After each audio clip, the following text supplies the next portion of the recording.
Bom, nesse vídeo nós vamos falar um pouquinho agora de como sugerir para o seu cliente a mitigação de vulnerabilidades de forma geral. A gente falou um pouquinho de hardening antes, mas eu quero falar agora sobre vulnerabilidades mesmo. Exemplo, você encontrou uma falha no servidor web do cliente, ou você encontrou uma vulnerabilidade no servidor de correio do cliente que permite que o cara use um metasploit para invadir, né? Ou mesmo localmente o cara faça uma elevação de privilégios. Enfim, como que você passa aquilo para o cliente? O interessante, primeiro, é que você pesquisa sobre a vulnerabilidade.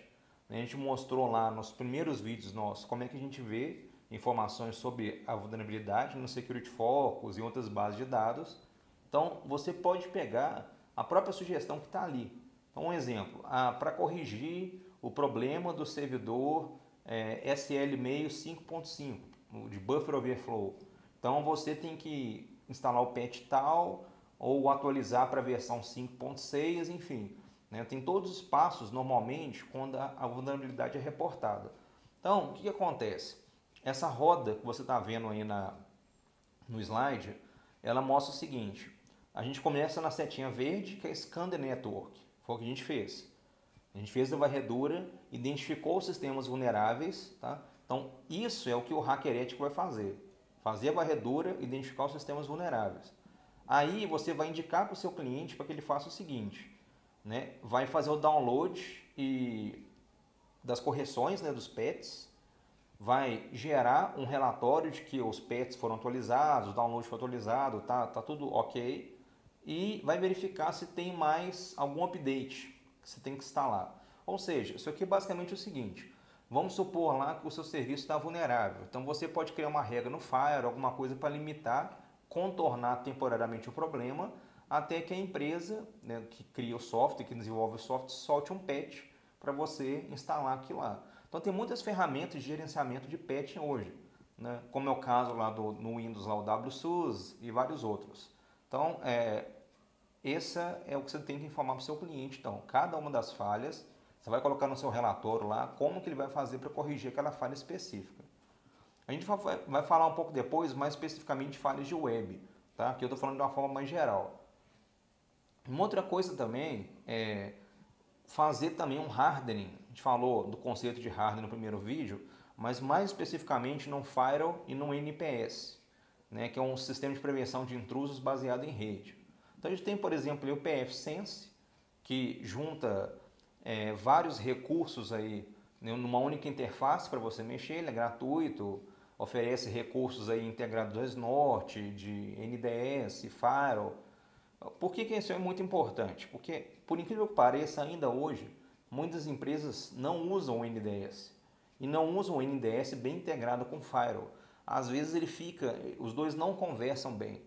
Então, tem que ser repensado um pouco as regras. Pô, será que as regras atuais do Firewall realmente estão barrando tudo? Durante o curso, você conseguiu fazer uma conexão reversa, vamos supor.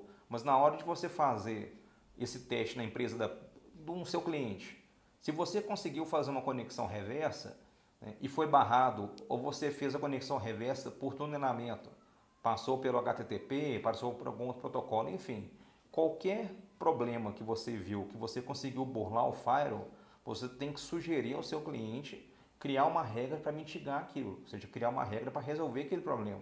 Então, se você conseguiu burlar o IDS ou o NDS também, tá, você pode sugerir para ele e falar, olha, eu consegui burlar o seu NDS aqui, porque a regra dele estava defasada, ele não pegou. Enfim, você vai sugerir ao seu cliente que dê uma melhorada também na arquitetura de Firewall e IDS dele.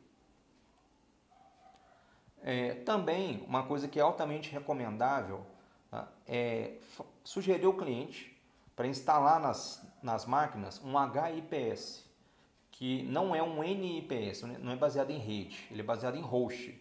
É para instalar um software nas máquinas para ser um sistema de prevenção de intrusos local. Ele complementaria um antivírus ou uma outra ferramenta que tivesse na máquina ali. Um exemplo bem comum é o OSSEC, né? Aí estou mostrando na imagem o agente do OSSEC rodando numa máquina local, né? Ele vai ficar lá oculto e tal, e vai estar sempre passando os relatórios de tudo que ele está detectando, todo tipo de ataque àquele host, diretamente para uma central web no qual você vai monitorar, vai ver os logs do que está acontecendo e tudo mais.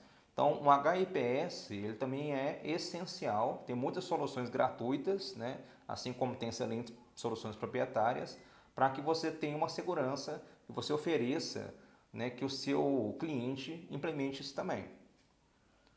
Bom, acabamos por aqui. No próximo vídeo eu vou falar um pouquinho sobre como mitigar vulnerabilidades web.